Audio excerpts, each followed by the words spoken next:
just posed a lot of questions, a lot of different scenarios. What we do know is that Hamas is employing psychological warfare. Just the reports of what the hostages are saying, what happened to them, that we know so far are just, there's really no words to describe them. So what do you think is Israel's next move here?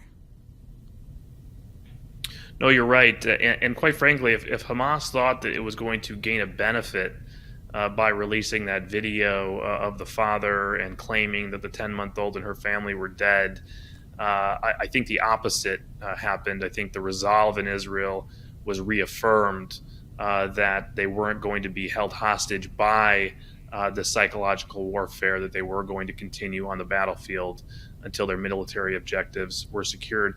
You're right. We've heard some horrible stories coming out from the hostages. People started saying, "Oh, look, they're smiling as they're coming out with the Red Cross. They must have been treated well." And in fact, now that they're being debriefed and they're opening up, we're hearing just horrible psychological, physical torture, the branding of women that we heard about with exhaust pipes, branding people like the Nazis did in the Holocaust.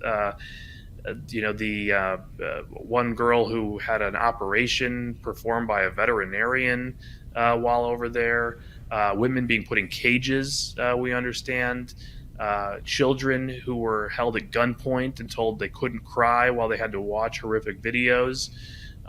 One child who was really trained psychologically to whisper and not talk out loud, her father trying to get her to speak.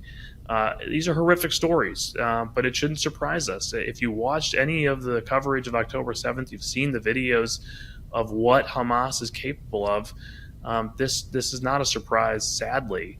And it should reaffirm for all of us the righteousness, justification of Israel's military operation aimed at destroying this evil and ensuring it cannot return for another October 7th in the future.